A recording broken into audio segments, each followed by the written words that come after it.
quel privilège pour nous de pouvoir accueillir des artistes venus de partout et qui, pour la plupart, sont à l'arrêt dans leur pays depuis presque un an. Ils vont certainement tout donner pour le plaisir du public et pour le leur.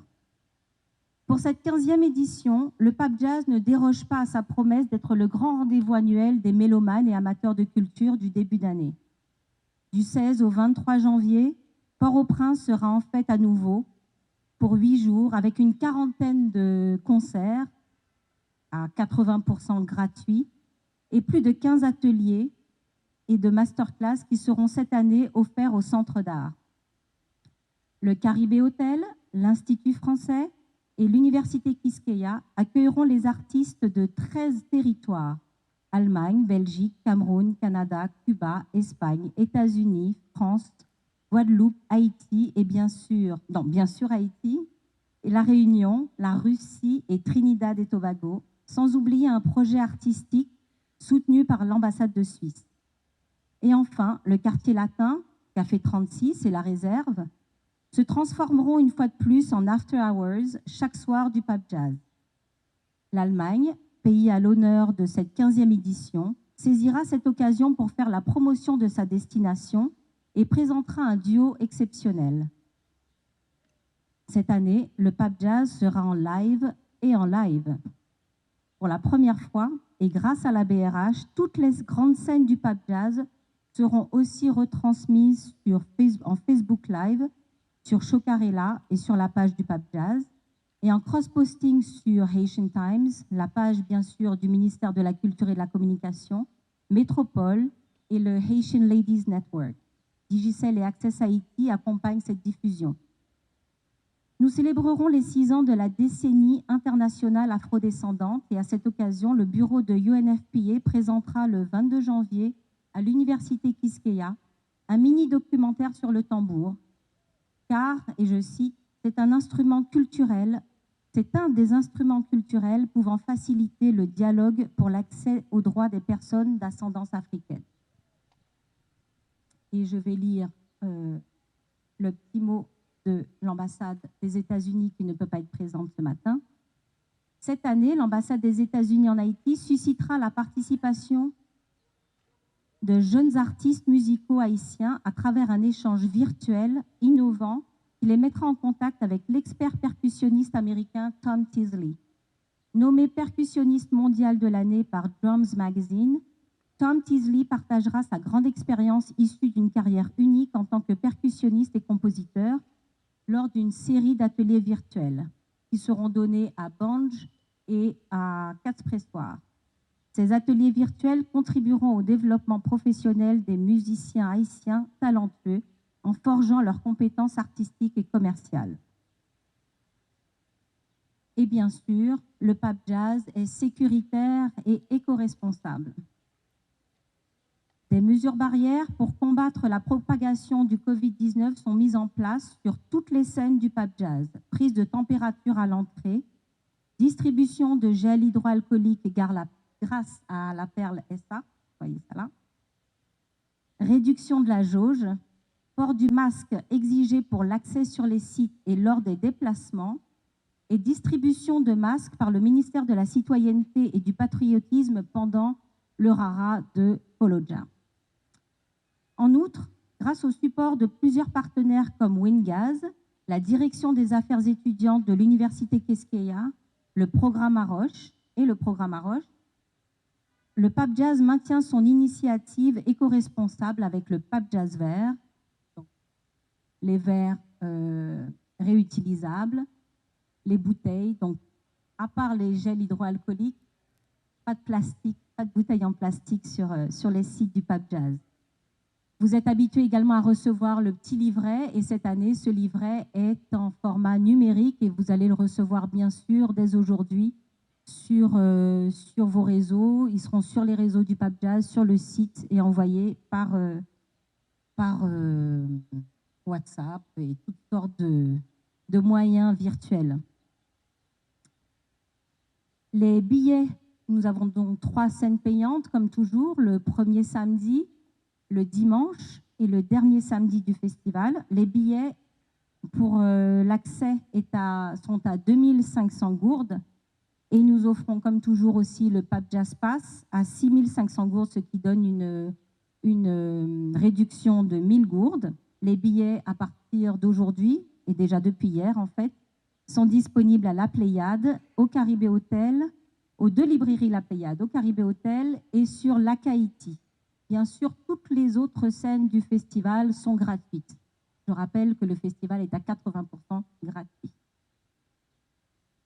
Nous tenons à remercier tous nos partenaires, les fidèles et aussi ceux qui nous rejoignent pour la première fois et pour longtemps. Bien sûr, le ministère de la Culture et de la Communication, nous sommes sous l'égide du ministère de la Culture et de la Communication, la BRH, le ministère du Tourisme, le programme Arroche Focal, JPHRO, la direction des affaires étudiantes de l'Université Quisqueya, le Centre culturel brésilien UNFPA, l'ambassade de la République fédérale d'Allemagne, l'ambassade du Canada, l'ambassade d'Espagne, l'ambassade de France, l'ambassade de Suisse, l'ambassade des États-Unis, Wallonie-Bruxelles International, Wingaz, Heineken, Profine, Barbancourt, Air Caraïbes, Brise, Caribé Hotel, Ladi, Affiche-toi, Sunrise, Des musiques pour Digicel, Radio Télémétropole, Haitian Times, Sounds Good Rentals, Access IT, Prophète Light Tech, 509 Sanitation et la Perle SA. On fera d'autres remerciements après. Joël, je te laisse la parole. Merci Mélina, bonjour tout le monde. Nous sommes très fiers parce que c'est le 15e festival et l'Allemagne est présente pour la 15e fois.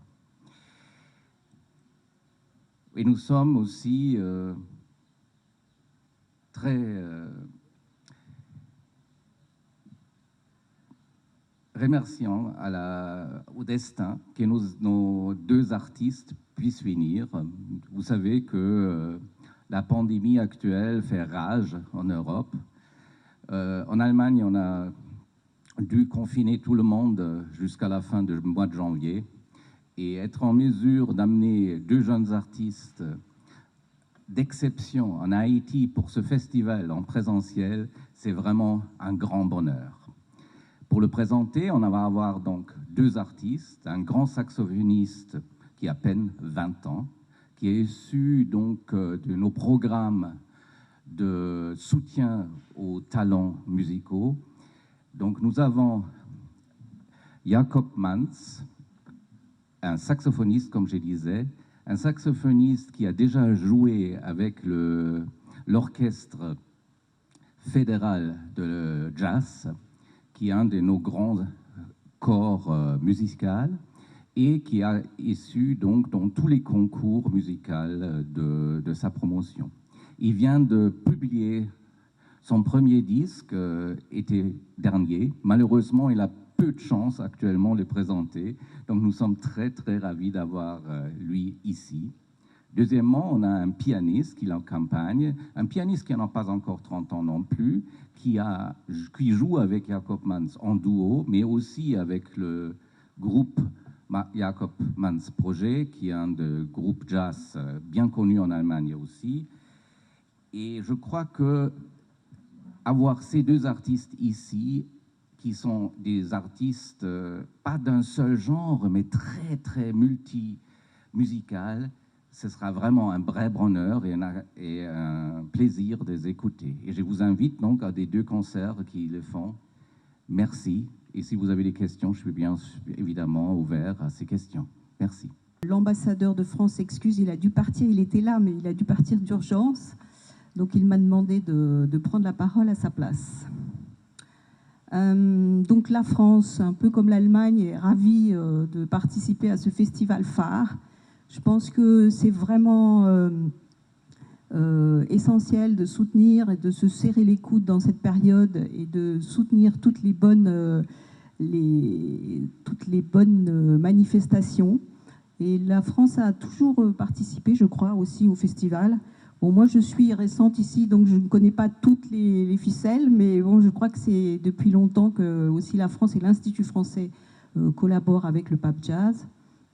Cette année, nous accueillons le jazzman Jackie Terrasson, qui est un grand jazzman reconnu dans le monde entier, qui a beaucoup voyagé, qui a vraiment une carrière internationale extrêmement importante, mais il n'était jamais venu en Haïti.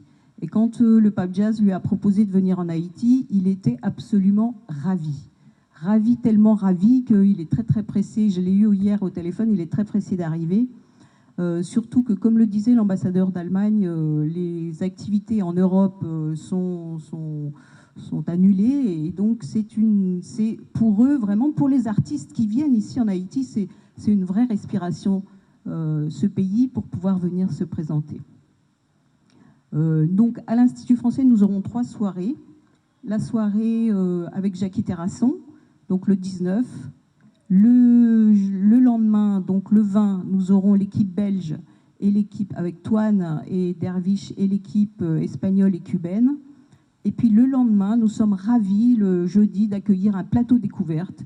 Ça, c'est toujours aussi c'est toujours festif et très agréable pour les jeunes de pouvoir se confronter à leur public. Je vous remercie de votre attention. C'est un plaisir pour moi de me joindre à vous aujourd'hui au nom de l'ambassade du Canada pour le Pape Jazz 2021. Après une année 2020 bien spéciale, on va dire, cette fête musicale de grande qualité nous fera beaucoup de bien. Donc, il est essentiel pour nous tous, de continuer de soutenir les artistes et la communauté culturelle. Les arts et la musique, comme vous le savez, sont des piliers de nos sociétés et que nous devons soutenir et défendre, mais aussi pendant les bons moments, mais aussi pendant les temps difficiles. Le Canada est ravi de voir que la Fondation Haïti Jazz continue à mettre en avant-plan les artistes haïtiens internationaux et nous sommes très fiers d'être un des partenaires de la 15e édition du festival de cette année. Et particulièrement, nous sommes fiers de soutenir la performance de l'artiste canado-haïtienne Mélissa Dauphin. Nous croyons qu'elle est un exemple des liens, et des liens forts et de l'amitié qui existe entre le Canada et Haïti. Et sa première participation, mais Mélissa, je crois qu'elle avait participé auparavant en 2018, et sa participation avait été un franc succès, donc nous sommes ravis de pouvoir la revoir sur scène cette année. Et comme vous le savez, sans doute certains d'entre vous, c'est une merveilleuse artiste. Elle s'inspire de différents courants,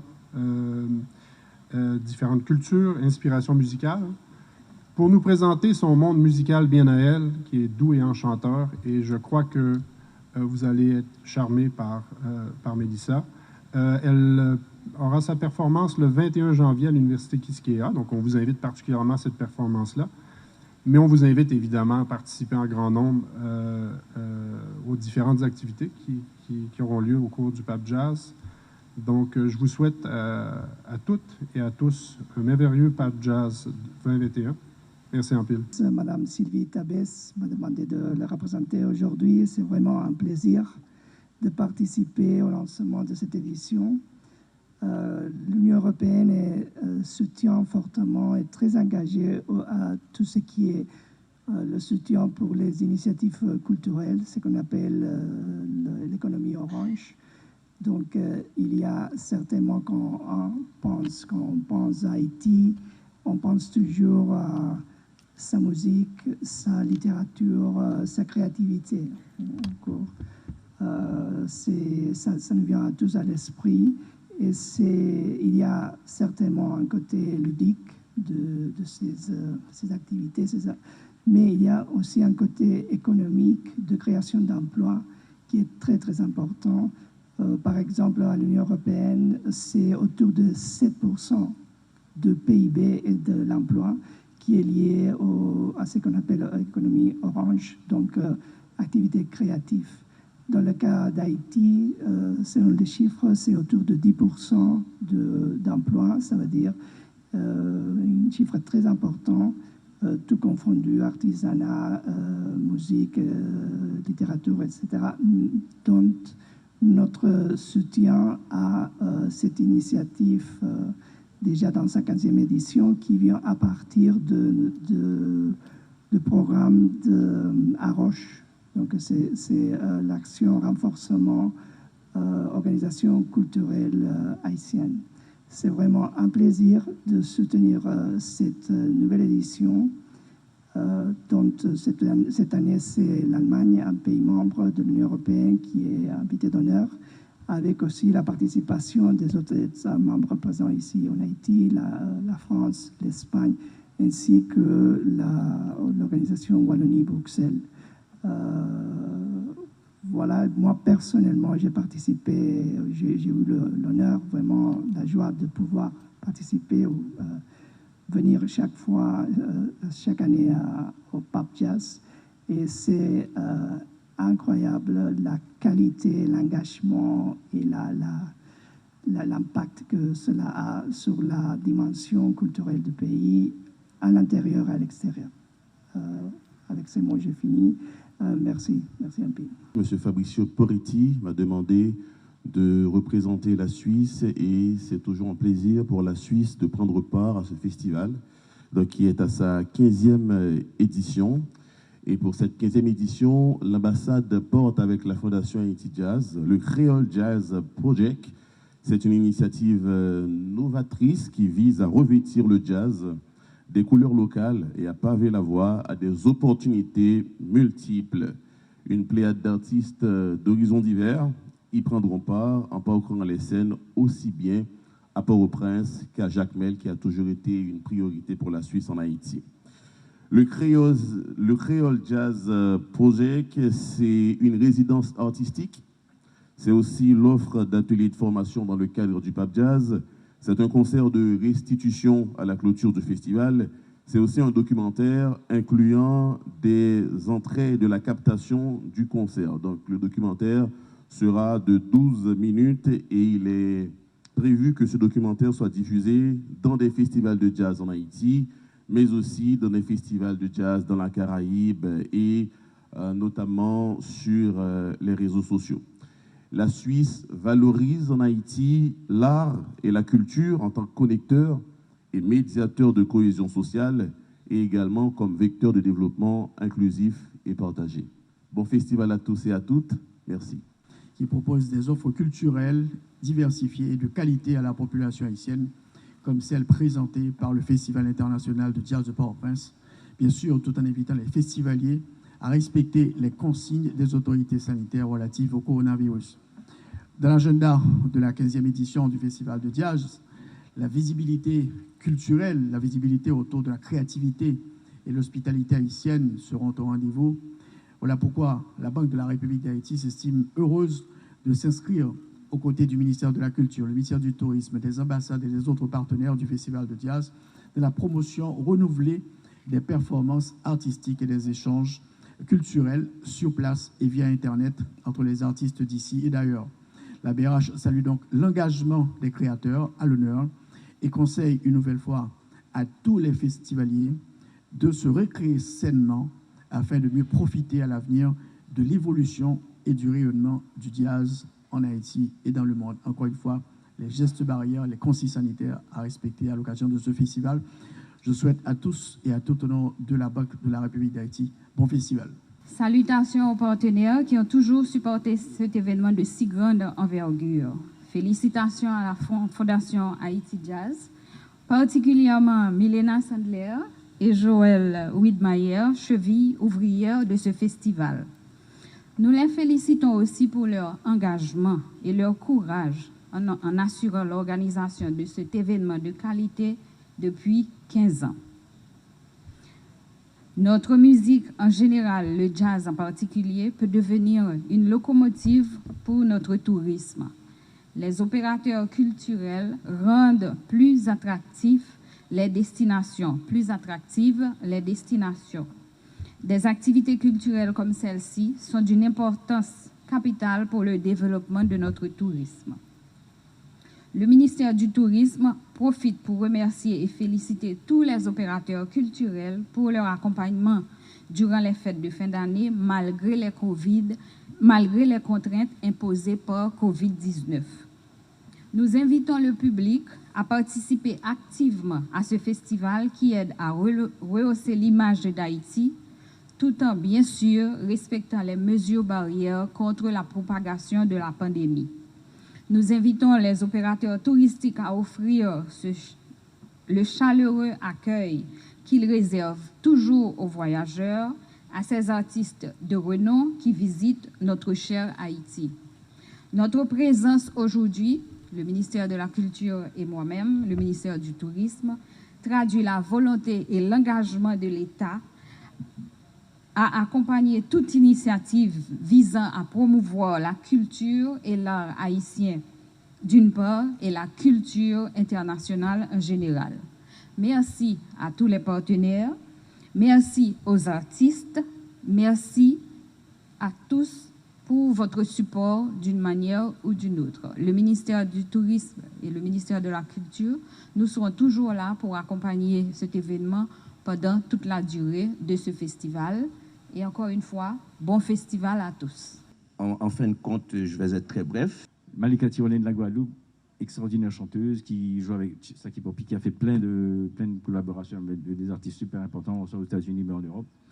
Jacques Schwarzbach, excellent saxophoniste, Schwarzbach qui est prof à Berklee School of Music, c'est lui qui sera le directeur musical du projet. Et Arvel Nakundi, batteur haïtien et congolais, voilà, et Mouchibine Mayer au piano et Gérald Kebro à la basse.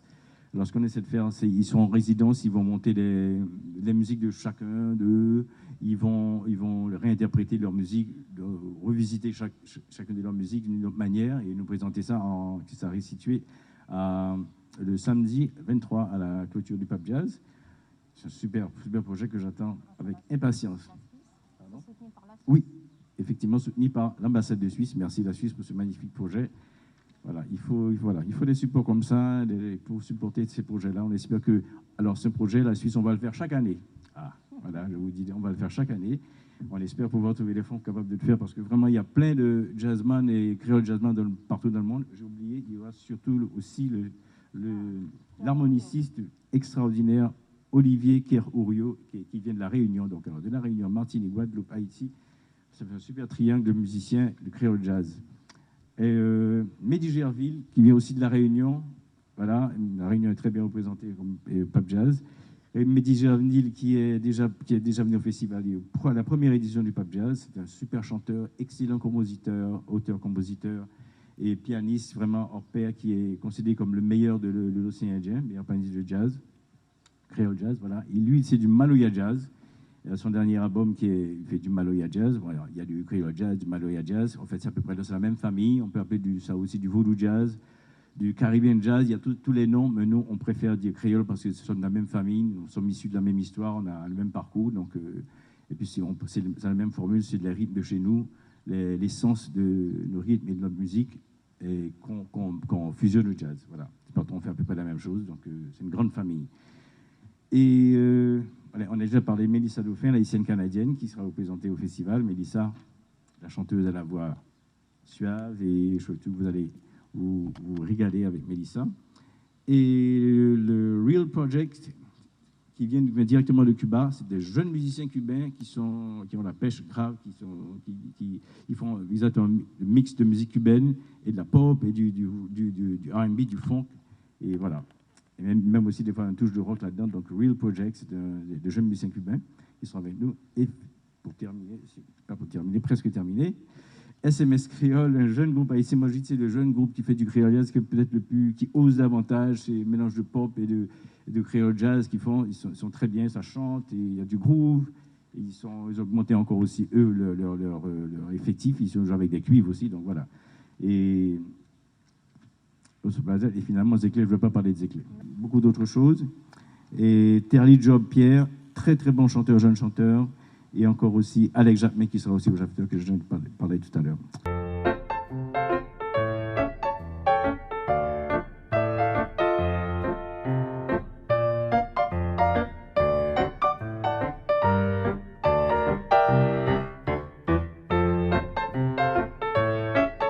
Il y a d'abord support financier.